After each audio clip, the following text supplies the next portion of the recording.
Well, welcome back, everybody, to another podcast day with Magnus and I. We're stoked to continue this conversation around indoor SUP as well as just training in general.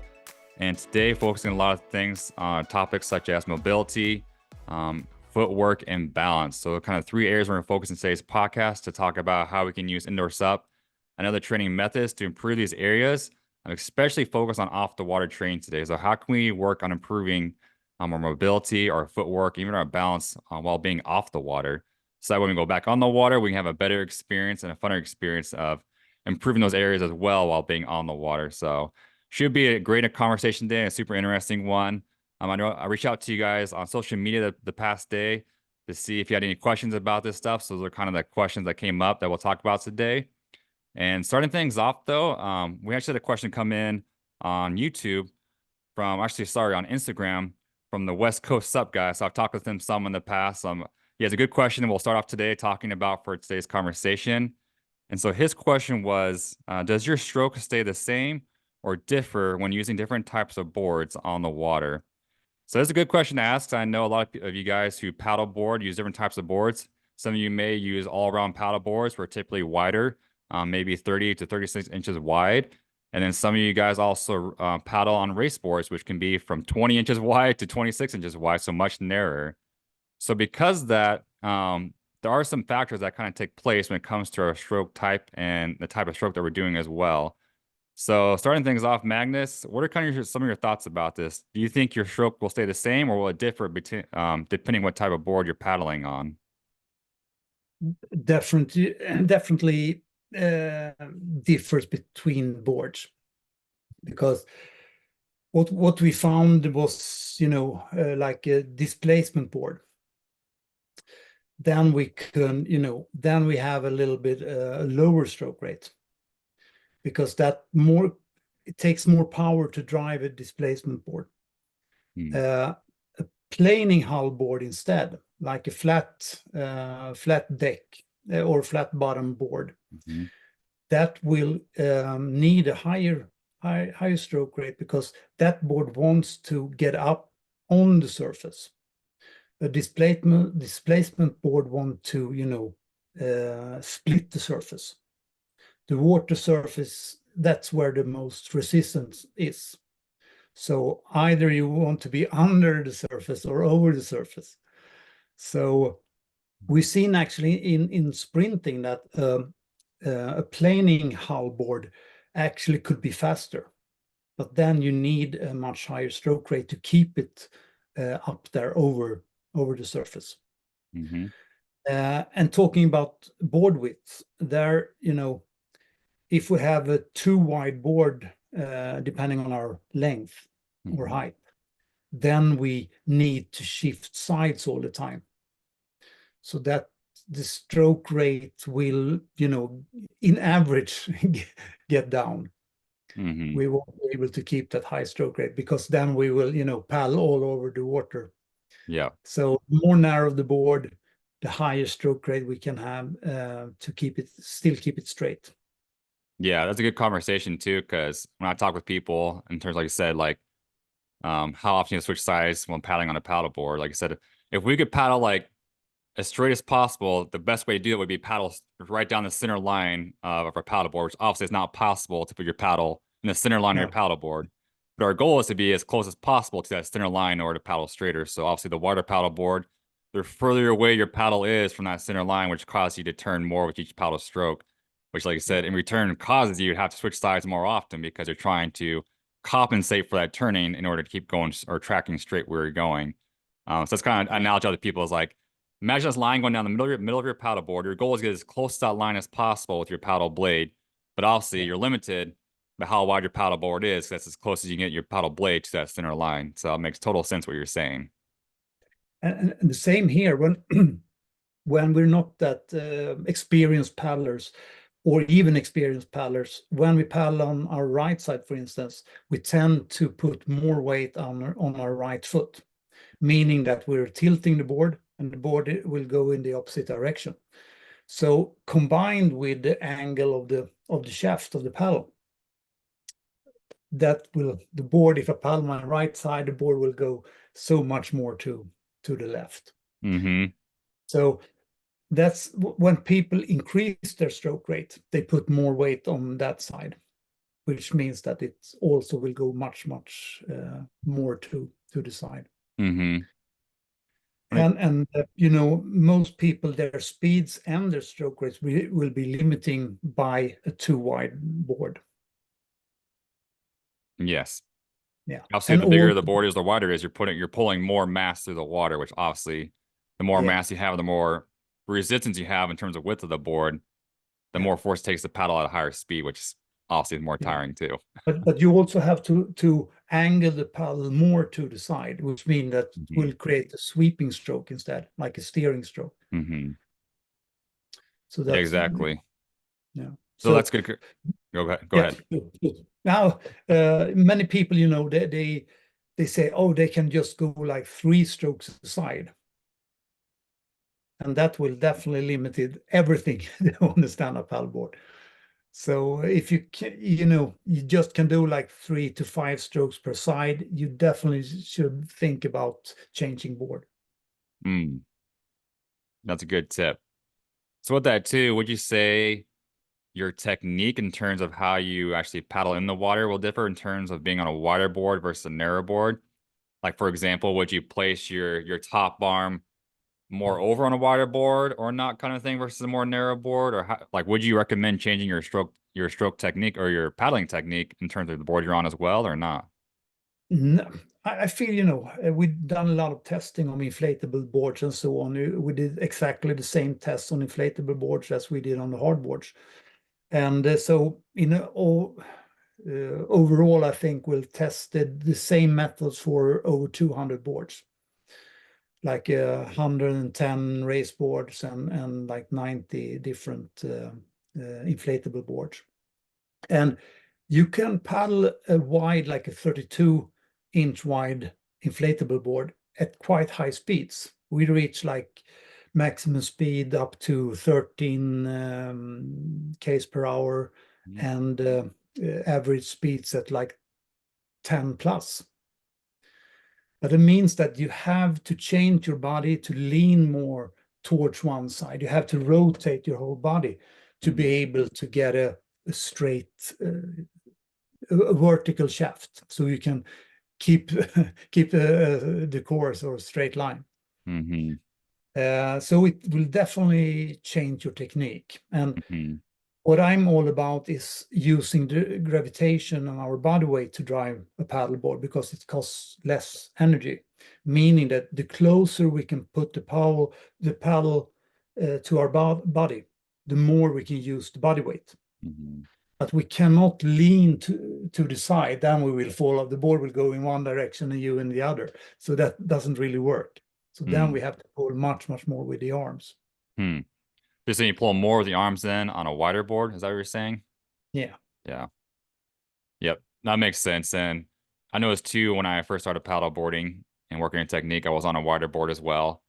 And like I said, in order to achieve the vertical paddle shaft, I had to spend a lot or shift my body weight, like you're saying, but I did it by shifting my hips usually to more the opposite side. So I was paddling on my right side. I usually shifted my hips slightly more to the left, as well as sometimes my knees also had to kind of bend, I guess, flex a little bit opposite directions from each other in order to kind of rotate my body a little more to that side, just to achieve the vertical paddle shaft, as you're saying.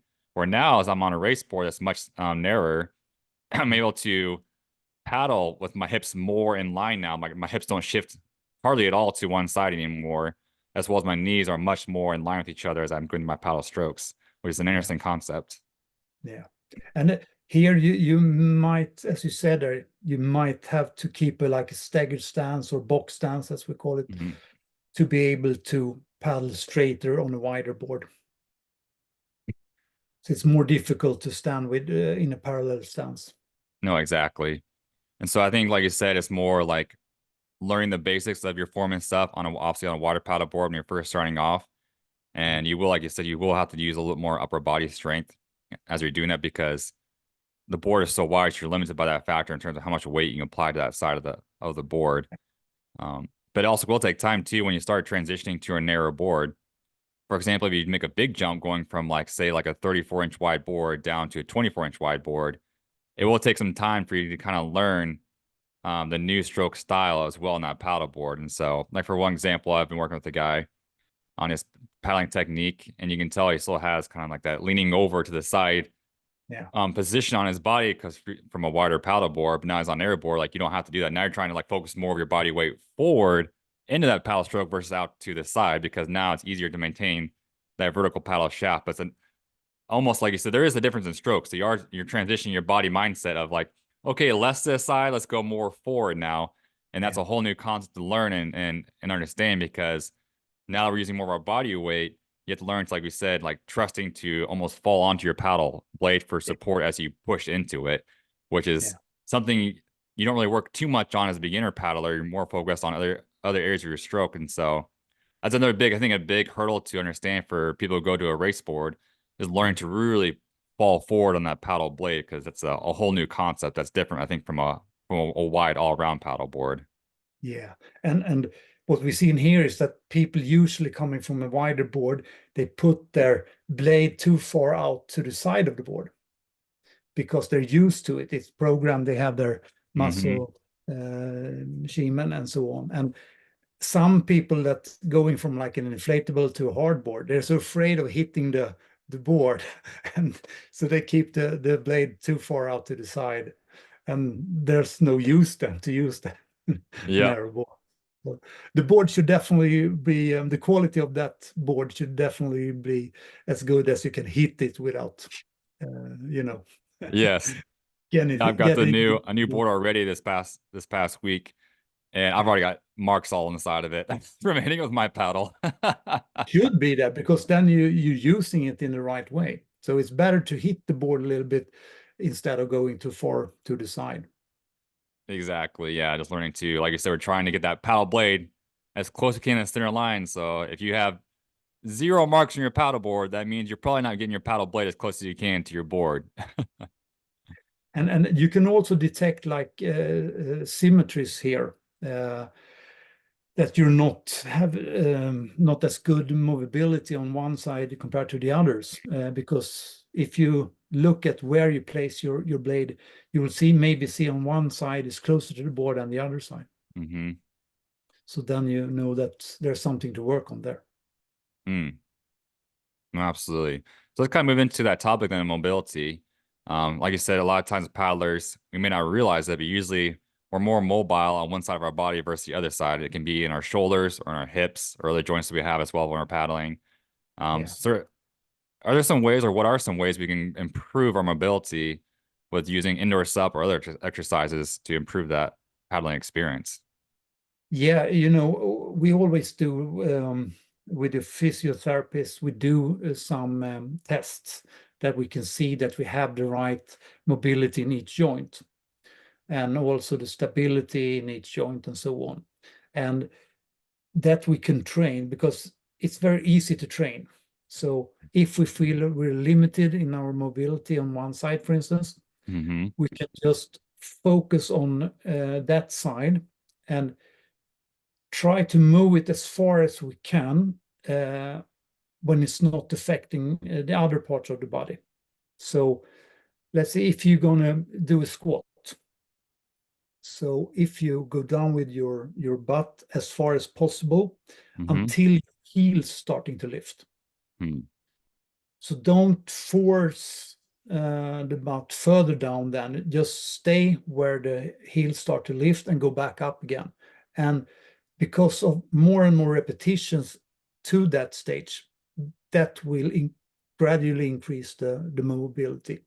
The brain will other think that it will contract the muscles instead, inhibit us to go further down. But just by keep doing repetitions just to that level, it will gradually increase the mobility there. Yeah, an exercise I like to do as well, like along with that exercise, with they're increasing the mobility in our ankles and our knees, even just doing like sitting in like a deep squat, or sitting in like what you call like a baby squat or a sumo squat, just sitting with your butt all the way down to your ankles, kind of a thing, because that's something we don't do very much, especially as adults. I'll say as kids, you look around and see kids playing in a playroom. a lot of them are just in that deep squat with their butt all the way down to their heels kind of a thing. And it's so natural. But if we kind of lose that as adults as we spend less time in that stance. And so something I try to do now more often is sitting in that stance. I think you said sometimes you sit in your office space sitting in like that too, right? I do. And actually resting, when I do the rest intervals on the water, I usually sit in a deep squat instead of standing up straight up. But I never sit down on the board.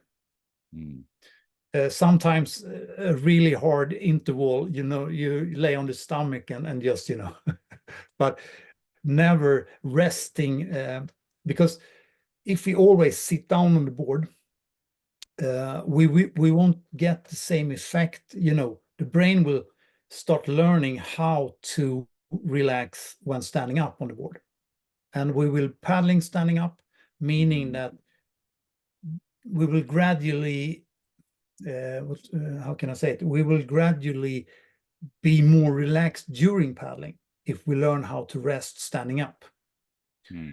But in most cases, like if I do a hard interval, my heart rate will take much longer to go down if I'm standing up compared to sitting down. It will sometimes take, like when standing up, it takes 3 minutes maybe before it gets down to where I want to start again. And sitting down, it takes just maybe under 2 minutes. And so on. So the more you're standing up and the more, this is the same in the gym. A lot of times I've been sitting down in the gym just because, it feels good. Yeah. But if you train yourself there as well to resting standing up, that will have an effect out on the water as well. Yep. No, I agree with that. And this gets me back to my running days as well. Like when I was an athlete in college and running track, I always remember too, after doing hard intervals, to focus on staying upright.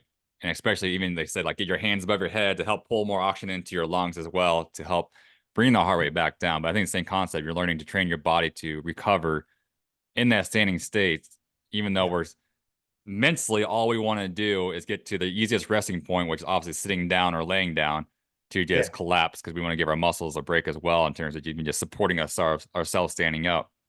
But yeah, I think it's a good advice, like you're saying, to improve that even during interval set training sessions, to focus like, let's stay upright kind of a thing.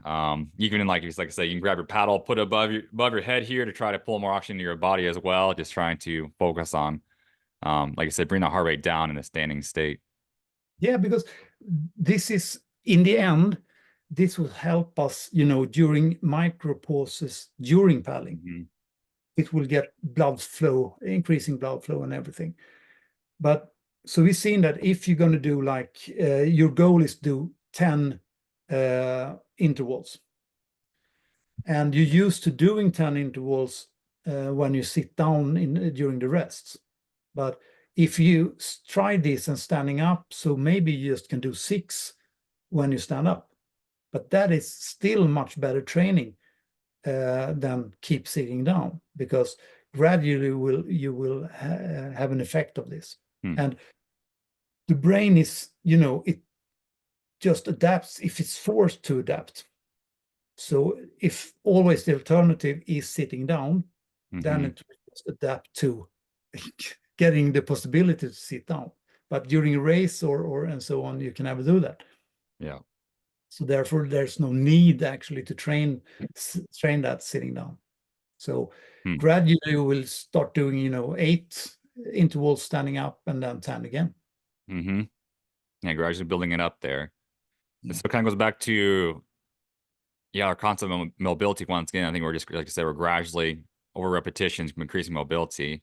I know one exercise we do with indoor SUP, when we just focus on our shoulders and our chest, all we're doing is standing in a SUP stance with our paddle shaft and bend, and then we're just doing the pushing down motion with our top hand. That's a great way to probably increase your shoulder mobility as you're increasing multiple reps of your shoulder, moving up and down with that motion. Do you have any other exercises you've done in the past indoor SUP to kind of increase other joints mobility that you recommend? Or absolutely, but we can just keep talking about that work, for instance. That if I do it on my right side, I want to force it as far as possible so the shaft will be vertical on my left side throughout the whole motion or the whole moment. And the same, the goal will be the same for the left side. But I can probably see there's a slightly difference there. So maybe on the left side, it will, start tilting at the top level, or when it's further down and so on. So the focus here is not to shift your upper body or shoulders in any direction. Keep them as still as possible. And then do this as far as you can with the shaft vertical on both sides. And if you don't really can get it vertical on one or the other side, you try to just stay in that outer position, not force it further. Stay in the outer position and just doing it as good as you can there. And gradually that will increase. You will increase that mobility, and you will gradually be able to move more. Yeah, it's a great exercise to do, especially for those, I think, who, for example, have been paddling in the past. It's more of a straighter top arm, so they're kind of doing more for their hand further out away from their head as they're paddling. And I know I'm talking about some of my recent content about the difference that happens to your paddle stroke when you start bringing the hand a little bit closer to your head and more in that 90-degree angle in your top arm. But a lot of people say when they start doing that, like they say it feels awkward, and they feel like it just doesn't feel natural, which is correct because your body has been trained to paddle the other way.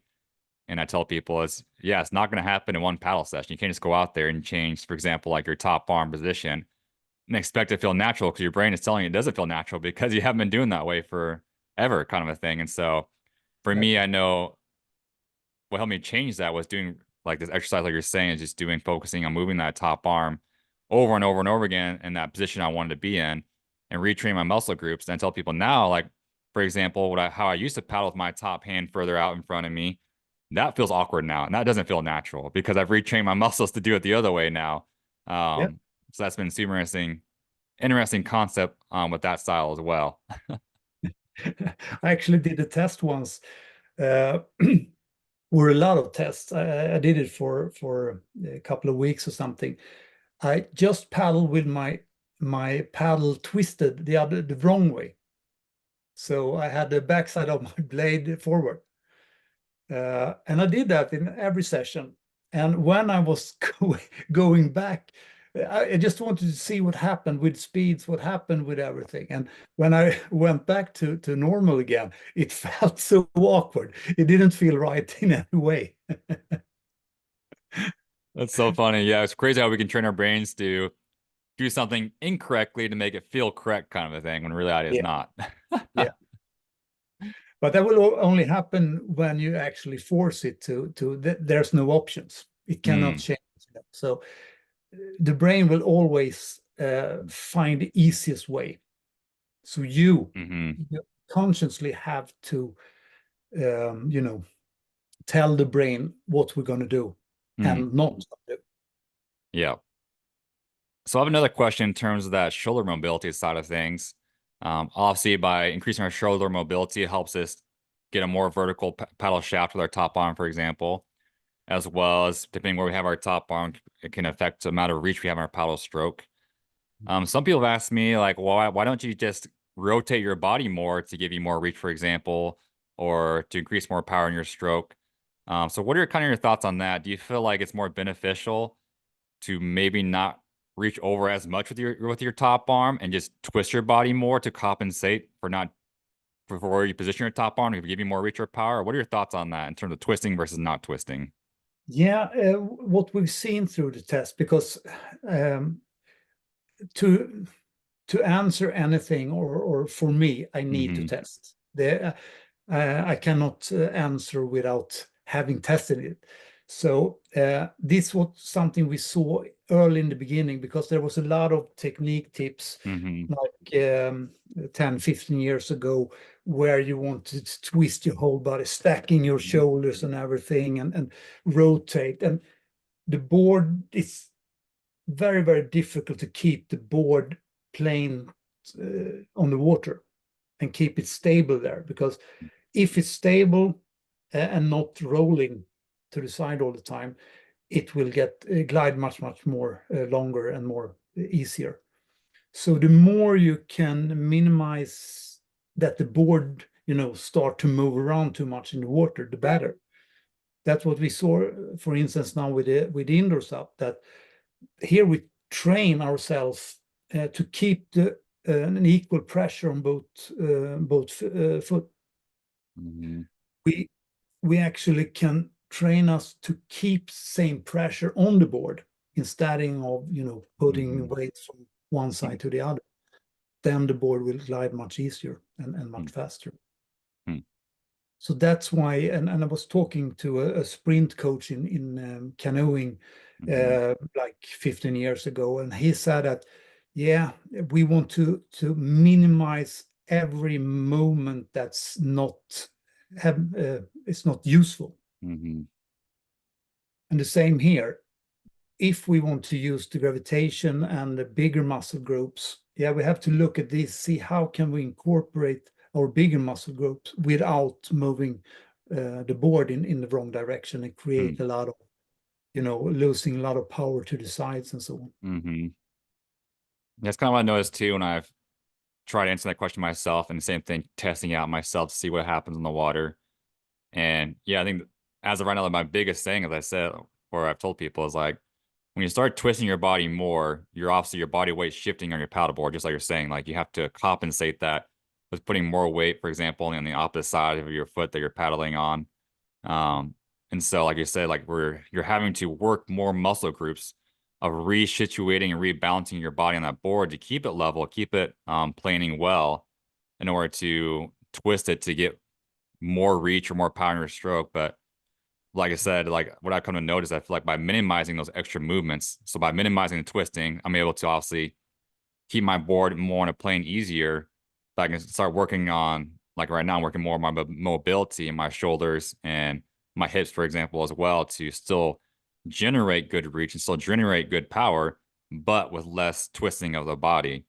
And so there's something like for me as of right now, that's been more beneficial to focus on that versus the twisting to try to achieve the same thing. Because I'm able to keep my body weight more centralized on my board and less movement, which creates less work in those other muscle groups.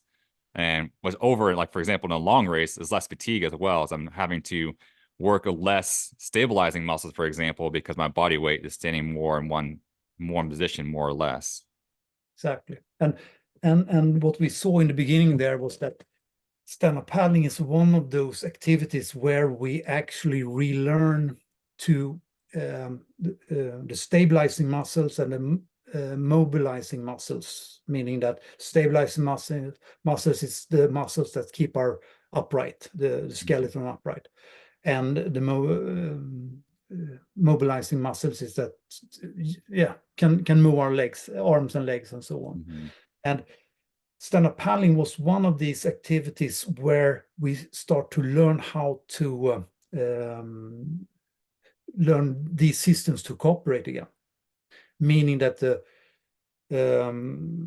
effects from stand-up paddling, we can take that to so many more activities.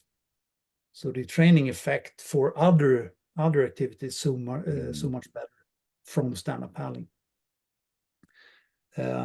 So if we look at twisting compared to just minimize these type of moments, is that when we take a longer stroke, we will lower the stroke rate. Meaning, and this is quite interesting. We did an algorithm a couple of years ago and took all the data that we have from all the field tests and board testings and paddle tests and everything, to see what the algorithm could find for type of patterns. And we have tests from elite paddlers to beginners and everything, and more or less everyone have a higher retardation and acceleration each paddle cycle. And retardation is the deacceleration of the board. The deacceleration of the board is higher than the acceleration. So that's quite ineffective way to paddle. That's why we I haven't seen any, you know, improvements in average speeds in elite paddling from the beginning, more or less. And so what I've been working with now is try to find more ways to keep the board at speed without creating too much of retardation. Mm-hmm.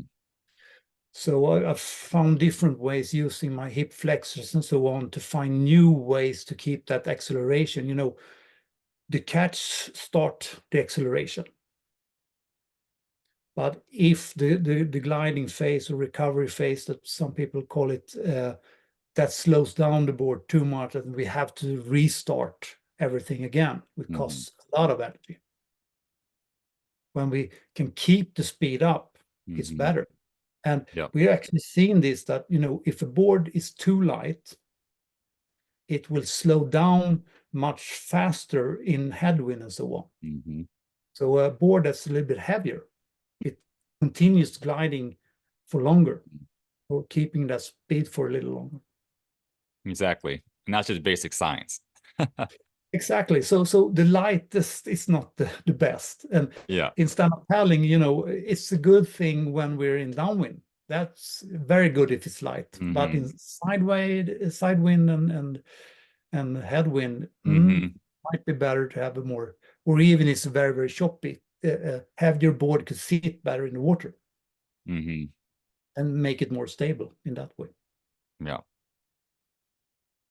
So definitely an interesting concept. And like I said, something for someone to obviously test for themselves while in the water in terms of how much they rotate their body or not, kind of thing. But like I said, our goal is like we're trying to keep or maintain our board at a higher speed, and not, like I said, bogging down as much in terms of like between strokes, for example, will affect the type of stroke that we do. And so if your goal is just you're only rotating your body just to give you more reach, well, good. Maybe it's giving you more reach, but maybe you're slowing down in between your recovery phases as well. And so things to consider, and things to think about. And so I'm not saying there's a right or wrong answer for that, but yeah, it will also make the jaw effect much higher. So the board will, you know, moving like this more. Yes. The more you twist your body. So it's interesting things, because you see, I think in the past, a lot of people came over from the canoeing background. And so obviously they naturally applied a lot of the canoeing techniques to paddleboarding. So it's interesting in these recent years, I feel like a lot of people from that background are now adjusting things that they've maybe done in the past, as they're realizing paddleboarding is way different. It's not the same as sitting down in a canoe. Like standing up on a board is a completely different style of sitting down in a canoe kind of a thing. And so that's been interesting to see people from that background even starting to change their own opinions and thoughts of what is a proper technique of paddling even. You know, it's quite easy to understand if you look at like kayaking, where you sit down with almost straight legs in front of you. It's very hard to use any of your body weight to drive a kayak in that way. The same in sea paddling, when you have one, you know, standing on one knee and have the thigh and the other knee in front of you. You can get more of your body weight over that, but the front leg will inhibit you to get as much body weight onto the blade as we can in standing up. We can more or less get all our body weight onto the paddle standing up. But we also, if most people can understand that if they do a standing still start and just, you know, leaning forward, the board will go backwards. That's not so effective. So therefore, we always look at how much can we move the body and what does it have to move against. And in this case, it's the blade. So we always have to have something that stops us from going backwards. Interesting stuff. I feel like we dive super deep in that as well. But I think to come back on top of it again, there's a lot of areas you can do to improve mobility. And maybe too, next week when we do some exercise examples on the indoor SUP, we can do some examples of exercises to improve your mobility. But even just going online and searching like mobility exercises, there's a ton of resources online you can look up as well. But the biggest thing for increasing mobility, like we said, is doing repetitions over and over again, so your body learns to adjust into that new mobility phase. And so moving on, before we move on to the next topic, do you have anything else you want to say on that one? Yeah, just that when we work with these things, it's so important that the rest of the body is stationary. Because if we always, the same with the neck and everything, the shoulders and so on, if we're working with our legs, the hips must be exactly in the right positions, or else if everything else is following, it looks like we have a good mobility, but we don't. So that means that this will have such a high effect moving onto a paddleboard. So that's another area too why it's kind of hard to just work on mobility if you're on a paddleboard than on the water, because you're having to do more movements at the same time. For example, you're trying to work on your shoulder mobility. So like you're saying, I think you're saying it's more beneficial to minimize other movements. Like you said, the stationary is that we only focus on the one area that actually needs mobility improvement. Paddleboard will actually disguise our bad mobility because the water gives way. So we don't really see that we're as stiff as we actually are. Exactly. So another technique, another good question that was brought up in that line of conversation is about footwork. And obviously on a paddleboard, there involves a lot of footwork in terms of moving on your paddleboard. We'll bring up one topic here when it comes to pivot turn, turning on a pivot turn on your paddleboard. So for a lot of people, this technique can be very hard to do, especially for those who are coming from a beginner background, who maybe are used to just standing in one position on their paddleboard. But also as we move into racing, we see the benefits of turning faster on your paddleboard. In order to do that, it involves you moving on your paddleboard to position yourself to do a pivot turn, but also really affects our balance on our paddleboard as we move on it as well. And so we'll talk about balance here later in this podcast, but for right now, let's talk about some footwork. Is there a way you can improve your footwork while not being on the water, for example? Absolutely. There's so many, and this is actually where it starts, because standing on an unstable surface, it will provoke us in so many ways that we can't really focus to improve the balance. It takes so much longer.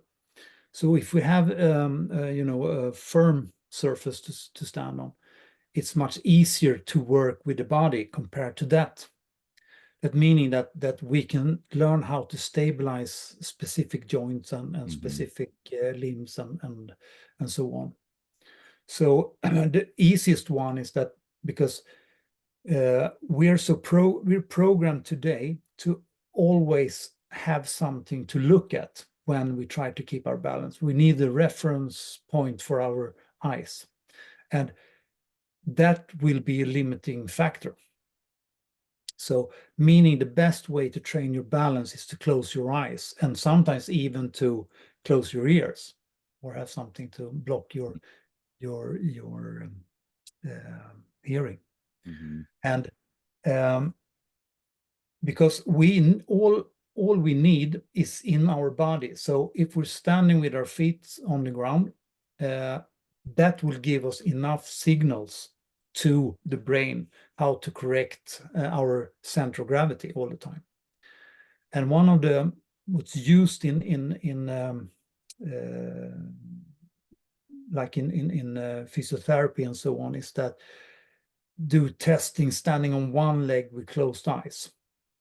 And I know for a good balance for a 60-year-old is that you can stand on one leg and for 20 seconds with closed eyes.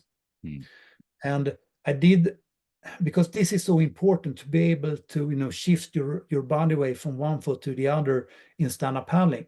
So for the demand analysis that I did for stand-up paddling, it's good. You're good if you can stand on one leg with closed eye for 3 minutes. And that will quite hurt your calf. You feel a lot of lactate in your calf when trying to do that. So my personal record, I haven't tried it for long, but it was 5 minutes. So yeah. Wow. So, and that was painful. A lot of cramping in the calf. Yeah. You know, you all, it's so hard to because you start, you know, we have something called postural sway, meaning that we're never exactly static, we're never still, because breathing and everything makes our body, you know, and if all the muscles is very tensed, that costs most energy. So, you know, if this is the body, if I tend to fall this way, the muscles on this side will pull me back, and these are relaxed. And if I start to follow with that, these muscles will take over and pull me back again. So no muscles want to be continuously contract, because that drains us of energy, and it inhibits blood flow and everything. So that's why we're always falling at some point. So the better, and that's we've seen from stand-up paddling, for instance, that it activates the proprioceptive system that feels how long muscle is, and where the joint is where the load on the joint is, and where the center of gravity is. And just by stand-up paddling, this system gets much more activated, which means that we will never fall as far from the vertical line as people with the worst balance will do. They will fall much further from that before they have to correct themselves, meaning that they need to use muscles that's not designed for that. And that will cost a lot of energy, and they will create adrenaline and everything. So the more this system is activated, the more straight you will be, and more mobility or movement precisions we will have. So it's a good first exercise to try then. Go home, stand on one leg, close your eyes, and see how long you can go for. Perfect when you brush your teeth and everything, and yeah, you know, talking on the phone and maybe and so on. Yeah, that's good. Another exercise. Oh, go ahead. Yeah. So another thing here that we need to look into is that the brain always want to have us in a position we call stable balance, meaning that if we have our feet hip width apart, and we look down at our feet, we can, you know, imagine a square round our feet. So when the center of gravity, and when we have our arms at the side, the center of gravity is around 2 fingers below the belly button, inside the bottom. So if you imagine a line going straight down from that point, it will be somewhere between our feet. That's the position that the brain feels more secure in, meaning that the brain always wants the center of gravity between our feet. So, for example, in stand-up paddling, and if we want to use the gravity and body weight to drive the board, we need to be falling forward. That meaning the center of gravity will be in front of our feet, and the brain doesn't like that. So when many people try to incorporate this technique to fall forward, they think they do it in the right way, but their bottom is pointing so far back that the center of gravity is still between your feet, meaning that you don't use any of your body weight anyway. You're just bouncing up and down all the time. So what we need to learn is that we're going to tell the brain that being in what we call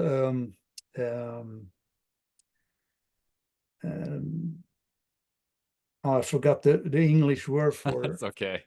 Offset balance, meaning that the balance is in front of that or outside this square. And if we just, you know, stand on our both feet on the ground and just lift our heels a little bit and leaning forward and try to keep that position as long as possible, that will make us more and more, then we will increase this stability area to actually, so we can have the center of gravity in front of that square. So suddenly we will feel secure even in this position. Yes, So another great tip and exercise to do off the water to increase the on-the-water experience. Yeah, and that we can definitely work with the indoor SUP. Yeah, no, absolutely. Yeah, exactly, June. Like that same exercise indoor SUP would be great to do. And another one you talked about as well, I talked to you a few months ago about this, is when we step back into a pivot turn, for example, how you can use indoor SUP to even kind of help train those muscle groups to activate power in your stroke while still maintaining good center of gravity, even over your feet for stability. So it kind of talks through that. Like, how would you use indoor SUP to work on a pivot turn? If you, for instance, you can do it just with the paddle shaft in hand from the beginning, and then you can have a resistance band as well then, and then you have to stay a little bit to the side. But if you stand in a parallel position first on the floor, and then you jump back or cross step back to the surfing stance, like surfing stance, meaning that your back foot will be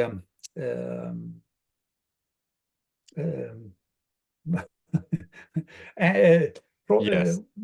yeah, it will Your be, back foot behind your front foot and a sideways stance. exactly. Yeah. And your front foot will be in a 45-degree angle toward the nose. That's keeping the best balance, just front and back and from side to side. So when you jump back, you try to lean more on your back foot. You can keep both feet on the ground, but you have more of your body weight on the back foot. And then you just will do a sweeping turn with a straight lower arm. And you try to use your core to drive the board with your core, not with your arms. So you keep your arms in a lock position. We can show that that next week, and then you twist the whole body instead of just using your arm for that. And the most important, what I've seen, people jumping back. So the board will lift the nose, but then they're so slow until they take the stroke, the board goes down again. And then it's very hard to move in the water. So we want to move it where the tail is, sunk down. And this is perfect to do if you want also be able to try to do this switch stance. So with your opposite leg backward, like if you're regular footed, you have your right foot back, and if you go for, you have left foot back. So that's a really good way, actually. So you feel more, it feels more natural when you're going out to the board and try to do a pivot turn switch stance. Yeah, it's a great way to work on that improving, because a lot of people, or the vast majority, definitely cannot switch back to their opposite foot in the back for a pivot turn. For example, like I'm goofy foot, and so my left foot is back, and there's no way right now I can go in the water and switch back to a pivot turn with my right foot back. There's just, the bounce muscles aren't there to help me compensate for that different stance. So it's cool how you can use, even just in your room, for example, with just a paddle shaft in your hand and switching back to the opposite stance you normally would step back into, and just letting your body learn how that feels, even just on the flat surface of the ground, of how that feels, of how your body weight shifts and moves around in that different stance, to help us start learning, as you said, that muscle memory. So when you go back on the water where the stakes a little higher, there's more movement on the paddle board. Now you have the factor of balance. You're kind of like have a solid base already in terms of muscle memory to compensate for that. And I noticed too with indoor SUP is once you add a little more resistance, obviously from a resistance band to that, then as well, training indoors, once again, you're learning how your body can train to utilize those muscle groups to still maintain good balance on an indoors, for example, by having resistance now in your paddle shaft as you're doing, you said, using your core muscles to pull you through that turn. And so it's a great way to work on that, because on the water, it's hard. You like definitely need to practice on the water, but how much better is it to get that practice first in a more stable environment, and then taking that base and working on that base on the water as well? It's so good, and it's so, like doing it switch stance. Like for me, have my left foot back, the the first thing start with, putting much more of the body weight on that back foot, because you're driving more with the back foot. So when you start to do a really good pivot turn, you actually want to use your legs to drive you through the turn.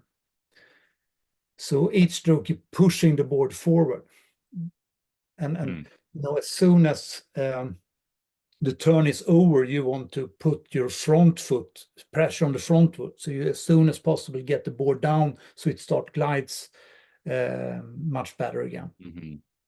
So shifting body weight between the front foot and the back foot is really good to train. That you can just stay on without anything, just to try to move it. And a really good exercise, we talked about standing on one foot with eyes closed. The same here. If you stand on your right foot with closed eyes, and then you take a step to the side and just stand on. If you start with your right foot, take a step to the side, and then you directly from there start standing on your left leg with closed eyes. It's very, very hard. But the better you get here, the better you will be able to shift the center of gravity on the board. Another thing is standing with closed eyes on both feet, more or less, and turning your head different directions, up and down, and so on, and try doing that on one leg. And standing on one leg, you don't even need to close your eyes. It's very hard to stand on one leg just with moving your head. Yeah, exactly. You're losing that visual of stability in front of you with your eyes. Yeah. So moving to the last topic of balance. We've basically been talking about balance throughout this whole podcast, because balance is a major factor for paddleboarding. So really, any exercise we're doing on the water, off the water, still involves balance. And whether you say standing on one foot or not kind of thing, even if you're standing just with 2 feet on the ground with an indoor SUP, you're still working on balance. I know we talked about this in the past episodes, that even when you're doing exercises with 2 feet on the ground for an indoor SUP, for example, you're still focusing on your balance. As you said, you're still trying to make sure your body's, as you said, on that center line of gravity between your feet for balance as well. So the more time we can do that on the ground, on a stable surface, how much better will that be on an unstable surface on the water? And so, like, there's so many exercises you can do that involves both feet on the ground or one foot on the ground, but all those different exercises still involve working on balance, and our brain starts to learn that and memorize that, which is incredible. And most people doesn't really understand what balance is about. Balance is more or less how we can use our body and our own body weight in a very good way.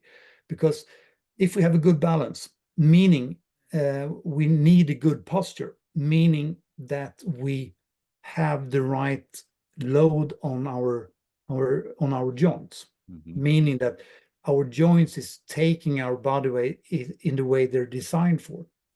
If we lose our posture, for instance, then meaning that we will have a more our body weight will be in the front of the body. Or maybe if we, standing with our feet very wide and tilting, hanging on one hip or the other and so on, that is not good for the body, because it blocks a lot of blood circulations and it tends to overuse some joints and so on. So the balance is for us to use our body in the best way in everything we do. Not, just not standing up, but, doing a lot of work with our hands, for instance. If you would be a painter standing up and don't have a good balance, you can hold your brush and so on. That's why we need and stand up paddling in this way and using this on the floor, a stable surface. It will help us if we just focus on what we're doing. Man, such a good conversation today in terms of all these different areas. I think the biggest key takeaway as well is just like how important balance is. And so I encourage you today, go home, go stand on one leg, close your eyes, and see how long you do that for. And tell me in the comments down below whether you did it for 10 seconds or 3 minutes. Tell me how long you did it for. I'd love to hear how long you did the exercise for. But yeah, I hope you guys enjoyed today's conversation. I know I did. I learned so many new exercises and things to try myself. So I'm excited about that. And then next week, we will do some demonstrations of some exercises too with Indoor SUP.